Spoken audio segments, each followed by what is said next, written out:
Saddam Hussein. Saddam Hussein was a bad guy. Disarming Saddam Hussein now. एक यतीम बच्चा और आगे जाकर दुनिया के सबसे बड़े लीडर्स में से एक, जिसके मरने के 20 साल पूरे होने वाले हैं, लेकिन आज भी पूरी दुनिया उसे याद करती है। सद्दाम हुसैन के मुल्क इराक का इस्लाम के साथ बहुत ही गहरा ताल्लुक है, क्योंकि इस्लाम के बड़े बड़े पैगंबर इब्राहिम अलैहिस्सलाम, लूत अलैहिस्सलाम और यूनुस अलैहिस्सलाम सब इराक में ही पैदा हुए थे। लेकिन इन सारे पैगंबरों के बाद भी यहाँ के लोग एक खुदा को बिल्कुल भूल चुके थे और उस एक खुदा की जगह आग की इबादत करने लगे थे। आखिर रसूलुल्लाह सल्लल्लाहु अलैहि वसल्लम के बाद इस्लाम के पहले खलीफा अबू बकर रज़ियल्लाहु ताला अन्हु ने पूरा अरब फतह करने के बाद अपने जनरल खालिद बिन वलीद को हुक्म दिया कि जाओ और पूरी दुनिया में सबसे पहले इराक को फतह करो। और जनरल खालिद बिन वलीद ने ऐसा ही किया, जिसके बाद पहली बार इराक मुसलमानों के कंट्रोल में आया।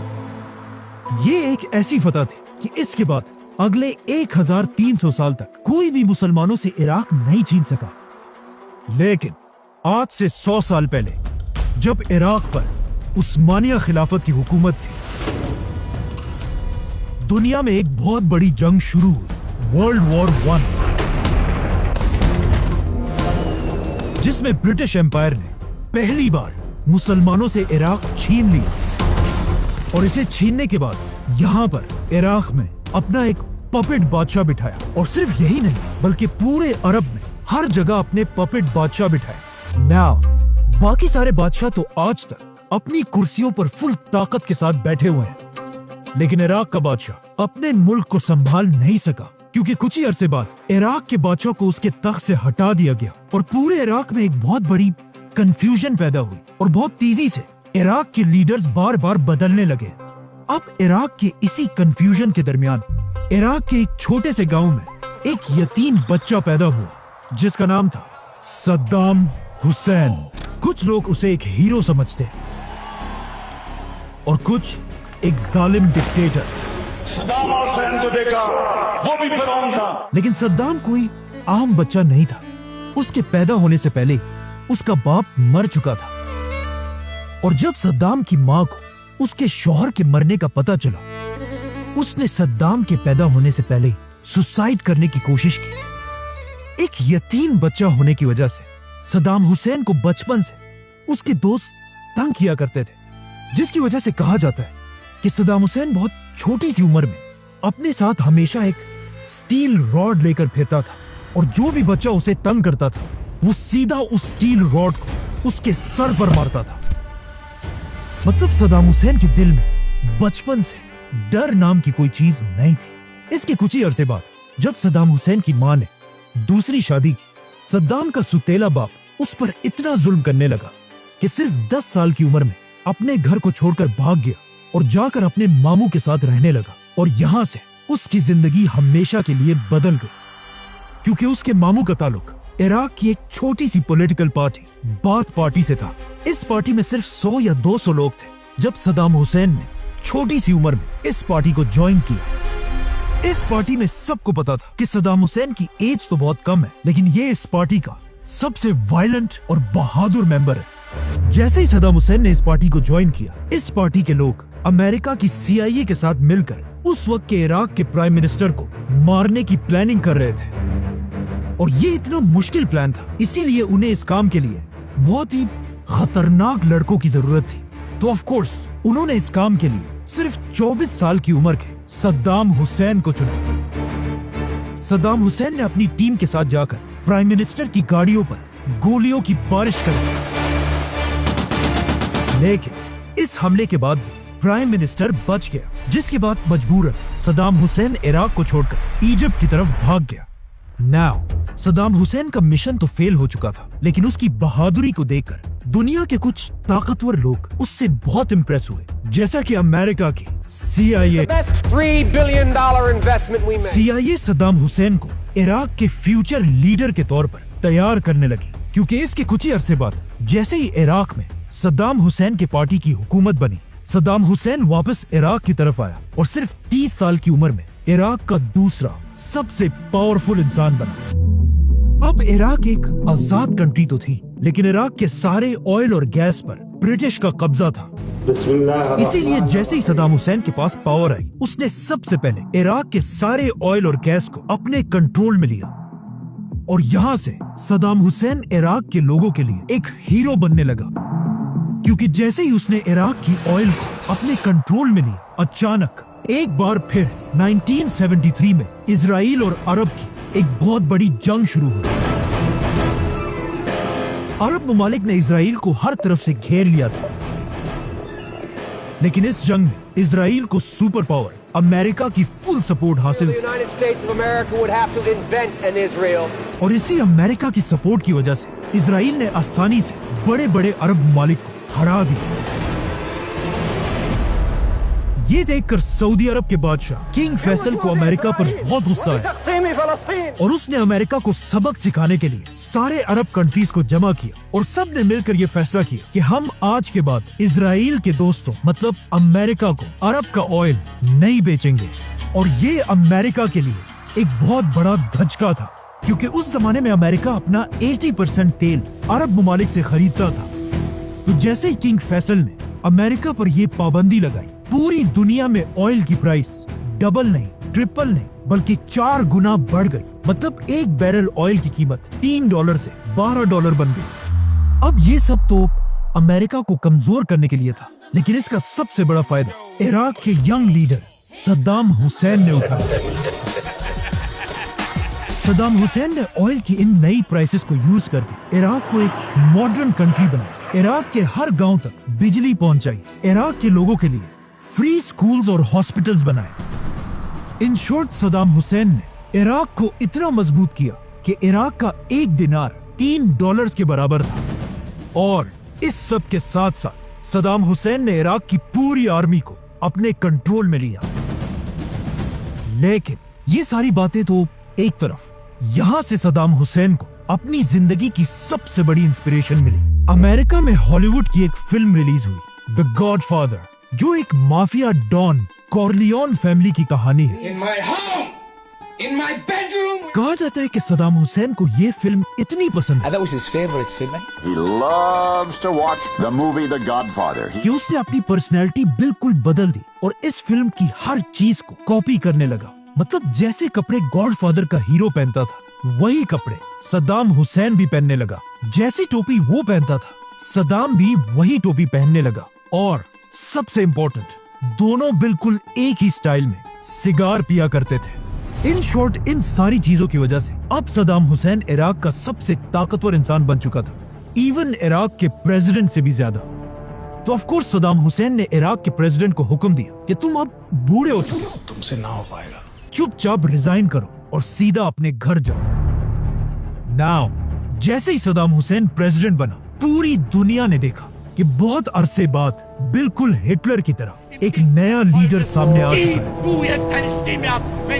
क्योंकि प्रेसिडेंट बनने के सिर्फ 6 दिन बाद सद्दाम हुसैन ने अपने सारे पार्टी मेंबर्स की एक मीटिंग बुलाई और सबको अपने सामने बिठाकर कहा कि मुझे इराक के तख्त से हटाने की एक बहुत बड़ी साजिश की गई है और जिन लोगों ने ये साजिश की है वो सब इस वक्त इस कमरे में मौजूद है। ये सुनकर नीचे बैठे सारे लोगों को सांसें बिल्कुल बंद हो गई, लेकिन सद्दाम हुसैन ने बिल्कुल आराम से सबसे पहले अपना सिगार लगाया और फिर हर उस शख्स का नाम लेने लगा जो इस साजिश में शामिल था।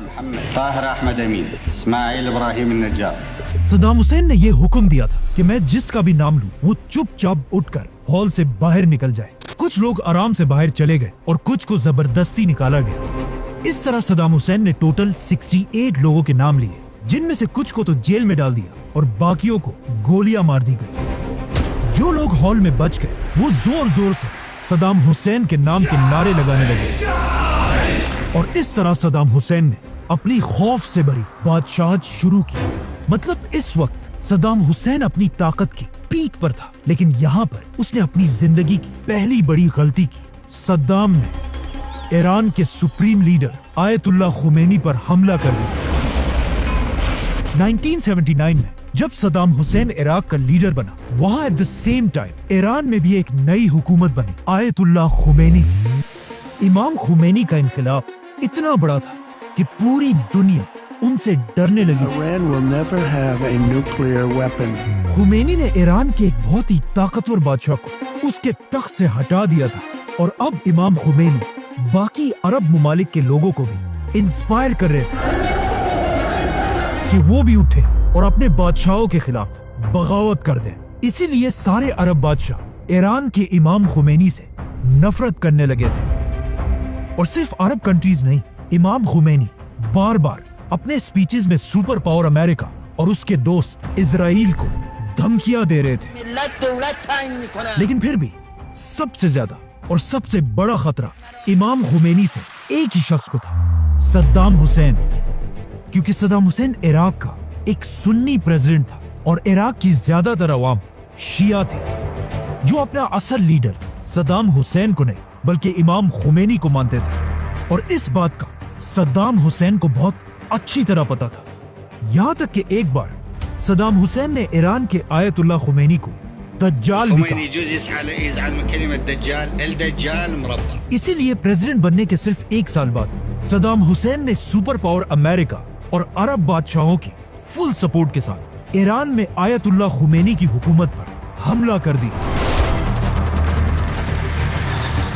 और बहुत तेजी से ईरान से ये सारा इलाका फतह कर लिया, जिसकी वजह से दोनों साइड से हजारों मुसलमान मरने लगे। नाउ एक तरफ पूरी दुनिया के सपोर्ट के साथ सद्दाम हुसैन था और दूसरी तरफ अकेला इमाम खुमैनी। लेकिन फिर भी सद्दाम हुसैन ईरान का कुछ नहीं बिगाड़ सका। और जंग के कुछ ही अरसे बाद सद्दाम हुसैन ने खुमैनी के साथ सीज फायर करने की कोशिश की, लेकिन इस बार इमाम खुमैनी ने ये जंग बंद करने से इनकार कर दिया, क्योंकि इस जंग से एक बहुत लंबे अरसे के बाद पूरी ईरानी कौम एक ही लीडर इमाम खुमैनी के पीछे यूनाइट हो चुकी थी। जिसके बाद इमाम खुमैनी ने ऐलान किया कि अब ये जंग सिर्फ तभी खत्म होगी जब इराक के प्रेसिडेंट सद्दाम हुसैन को उसके तख्त से हटा दिया जाएगा। और ये ऐलान करते ही ईरान ने सद्दाम हुसैन पर हमला कर दिया और ये सारा इलाका फतह करने के बाद ईरान की फौज पहली बार इराक के अंदर घुस गई। अब तक इराक अपना सारा पैसा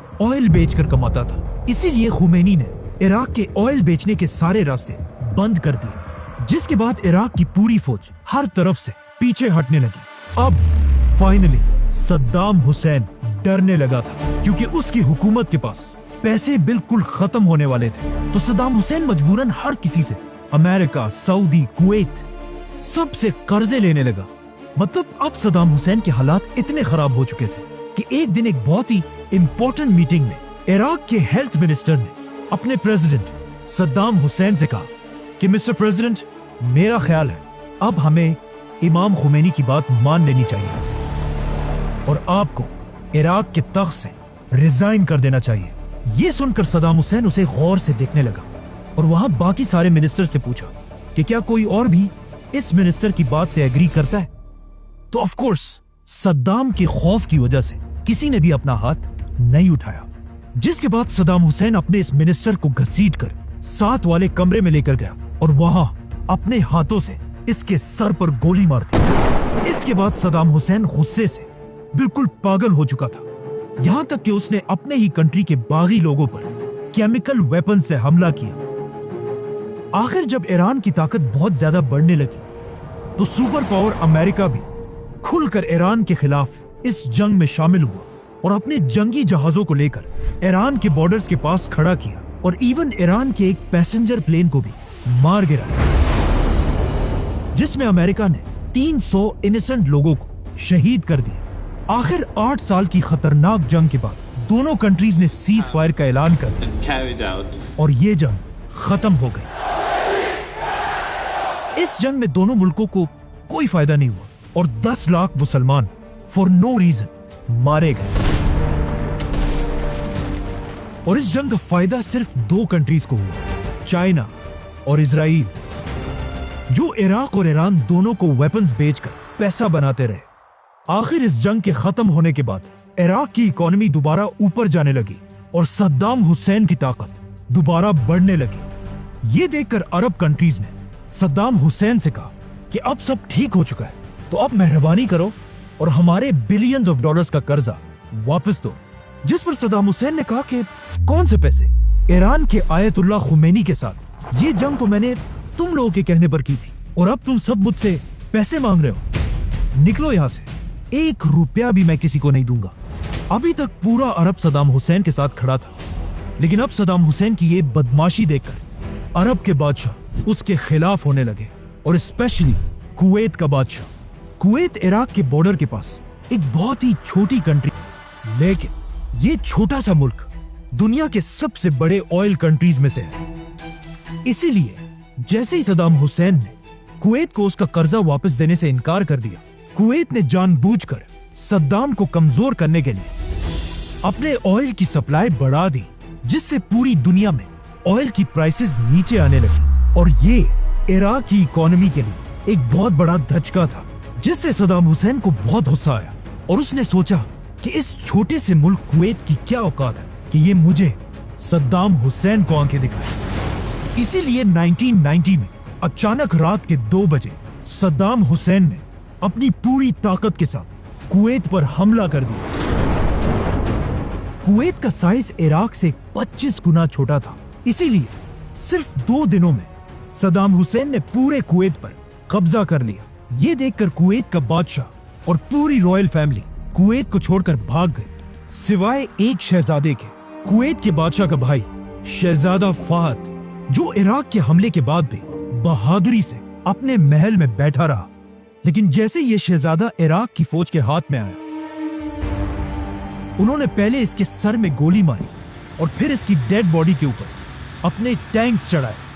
इसके बाद सद्दाम हुसैन का खौफ पूरे अरब में फैल गया, और कुवैत जैसे रिच कंट्री को अपना एक सूबा बनाने के बाद सद्दाम हुसैन इराक बल्कि पूरी अरब दुनिया का सबसे पावरफुल लीडर बना। लेकिन कुवैत पर हमला करना सद्दाम हुसैन की जिंदगी की सबसे बड़ी गलती थी, क्योंकि हमला करने से पहले सद्दाम हुसैन ने अमेरिका के साथ एक मीटिंग की, जिसमें अमेरिका ने उसे क्लियरली बताया कि तुम अरबों की जंग से हमारा कोई लेना देना नहीं है।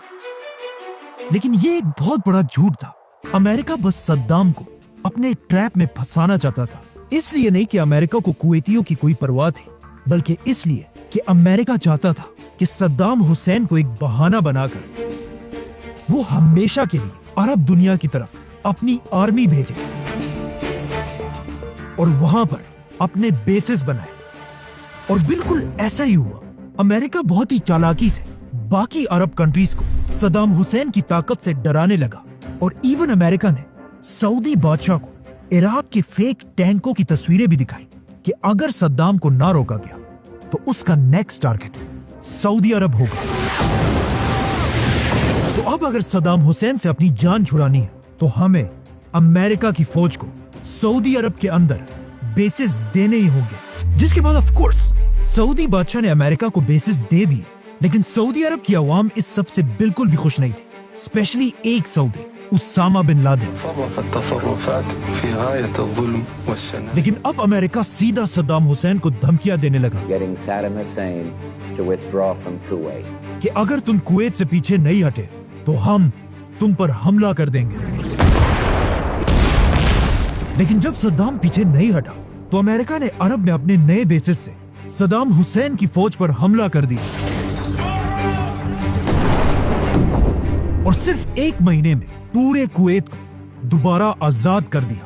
लेकिन कुवैत से भागते भागते सद्दाम ने एक काम ऐसा किया जिसकी वजह से आज तक दुनिया में बहुत सारे लोग उसे एक हीरो समझते हैं। जैसे ही अमेरिका ने इराक पर हमला किया, सद्दाम हुसैन को पता था कि वो अमेरिका का तो कुछ नहीं बिगाड़ सकता, इसीलिए उसने पहली बार अपने मिसाइल्स का रुख अमेरिका के दोस्त इजराइल की तरफ किया। Iraqi troops were to enter, we would act. और इजराइल के कैपिटल पर 40 मिसाइल से हमला कर दिया।